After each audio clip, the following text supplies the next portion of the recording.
Good morning, Bears, and welcome to Northern News. I'm your host, Savannah Amack, and let's get into what's headlining today. A 2026 report by the market analysis and research company Wi-Fi Talents, along with news source Axios, shows that women have begun to outnumber men in the overall U.S. workforce. However, when we take a closer look at certain industries, the discrepancies start to rise. Journalism remains a male-dominated field, with men holding nearly 2/3 of the positions across the industry. Being a female journalist doesn't mean you're outnumbered in the newsroom. It can also mean higher exposure to harassment, discrimination, and violence. Female journalists across all sectors of media continue to face significantly higher levels of harassment and safety risks compared to their male counterparts. Studies from organizations such as UNESCO and the International Federation of Journalists find that 76% of harassment occurs online, with 45% of threats involving physical harm. But the impact doesn't stay behind a screen.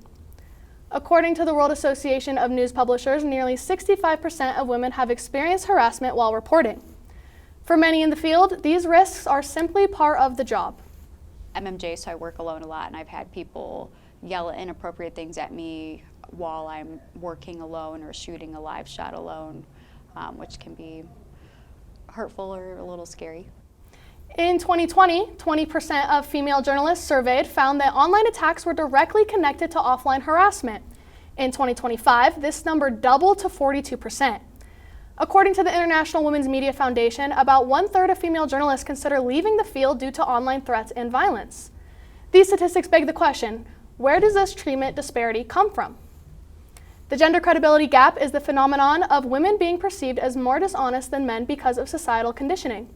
Men, specifically white men, are often regarded as the rational and paragon of intellect. Women, especially non-white women, are often regarded as emotional, angry, and irrational, making it difficult to trust their judgment. In that same study, many female journalists reported that they felt the need to work 3 times as hard as their male colleagues to prove that they were credible and trustworthy sources. These trends show up frequently in one of the most competitive branches of media. For women trying to break into sports journalism, getting hired is only half of the battle. Women often have to prove their credibility about sports in ways their male counterparts don't. As research from the International Federation of Journalists shows, women in media face widespread harassment, and those sports journalism are the most targeted. Many high-profile journalists, such as Erin Andrews, have spoken publicly about the pressure to constantly prove their knowledge in spaces where they were the only woman in the room. Others have documented the extent of online abuse women in sports media face, especially in regards to sexism. Women in sports it's a good thing, and then every now and then you're reminded of why there's such a lack of women in sports. And that reality can make the industry even harder to navigate long term. Compared to other areas of journalism, sports media still has a noticeable gap in representation. A 2023 report from the Associated Press sports editors found that women make up only a fraction of leadership roles in sports newsrooms. And it's not just about the numbers. Access to locker room spaces and networking opportunities have historically been less accessible to women. I think a lot of females just say, why bother? Why should I have to face these extra obstacles and challenges when perhaps another sector of journalism could provide a better. Recent controversies have also highlighted how quickly women in the industry can become the subject of public scrutiny. In early April, NFL insider Diana Russini faced intense online speculation after being linked to an affair claim with New England Patriots head coach Mike Vrabel. Now, despite unconfirmed details, Russini ultimately resigned. For many, the situation wasn't just about the rumor, but about how quickly her professional credibility was pulled into the conversation. If a male reporter, did the same, I wonder how many people would care. For many women, it's not just about passion, it's about opportunity. And while more women are breaking through in sports journalism, the playing field still isn't level. And this exposure within the industry can start earlier than you might think. Daily Northern News reporter Ayla Wise took a deep dive into the experiences of aspiring journalists at the University of Northern Colorado to find out how they are responding to early threats.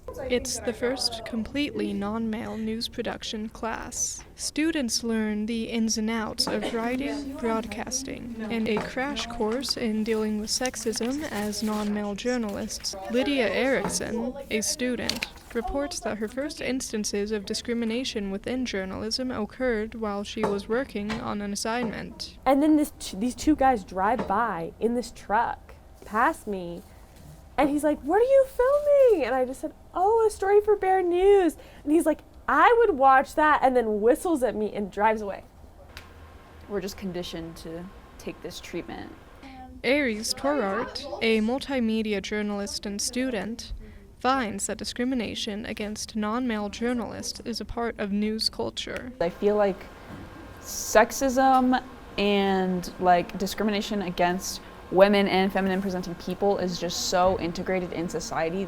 Savannah Amack, a student, works at Chili's and gets questions regarding her future career, to which she's often met with sexist remarks. He said, "Oh, okay. Well, at least you'll like be a pretty face on the screen." Amack reported that she found herself beginning to parrot some of the rhetoric she was constantly being told. It's like those things or those phrases or those ideals of women and femininity that are so instilled in our brain to look at a woman and immediately think of her appearance or how she's talking or how she's presenting herself. Though this class of journalists are going to be met with hardship, they are prepared to work through it. I just kind of accepted the fact that sometimes you just have to look at someone and say, "You don't know who I am," and like move on with your life. Thank you, Ayla. And while many female journalism students are navigating those challenges on campus, others are getting ready to face them head on in the fields. Today, I am joined with soon-to-be UNC graduate, Kinsley Walker. Kinsley, thank you for being here. Thank you for having me. I'm excited to talk your guys' ear off. Yeah, absolutely. And today, we're going to be learning about her experiences. Kinsley, I just have to know, how would you say that you've been impacted by misogyny, harassment, violence in your experience at UNC and reporting? Yeah, in my experience at UNC and reporting, I mean, it's almost something that faces me every time I go out to film a story. There's always a man that has to make a comment about me being too young to do this, me not being a leader, I'm just gonna be a pretty face on a screen, things like that. There's always something, and there's always this sense of, no matter what room I walk in, that men will always think that they're a little better just because they're men. But yeah. Yeah, and that's a really harsh reality, especially when you're just in school, you're not even out in the field yet. In that, what are the kind of misconceptions you feel surround female journalists today? Well, I mean, as you said, like number one, sports reporting, right? I remember when I was a sophomore in college and I got chosen for this sports internship to write articles, and I showed up and he was like, "You don't know any sports, do you?" And I was like, "What do you mean?" He was like, "You don't know any sports, you probably know volleyball." And I was like, "I know nothing about volleyball." And he was like, "But you wouldn't be able to report basketball." And I was like, "Well, I played basketball growing up, so that's the only sport I actually do know how to report on." And then also, like, my father's an athletic director, so I've spent my whole life around sports, things like that. But also, people really like to think that women can't be in leadership positions when they really can. I mean, I do so many different leadership roles where I'm in charge of so many people, and a lot of people just think you're a young woman, you can't do that. Yeah, absolutely. I mean, in my experience in, our class of all female journalists, it really blows my mind that people can still comment that when I see all the hard work is put in behind the screens and the content that, you've produced, that my colleagues have produced, and it's really mind-blowing.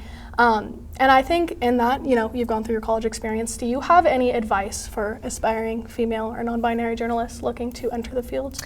Just kind of that, not to say you're on your own, but you're on your own. And, just remember that men can react to everything, but women can only overreact, is kind of the mindset everyone has. So really just trust yourself, trust that you love what you do, that you know what you're doing, accept the feedback, but only constructive feedback. Absolutely. Kinsley, you put that in a beautiful way, and that is something I really wish I had when I was coming to industry, and I think it's great for our viewers to see. Well, that is all the time that we have for today. Thank you so much for joining me today, Kinsley. Thank you guys for watching at home. This is Northern News, and I will see you guys next time. Bye.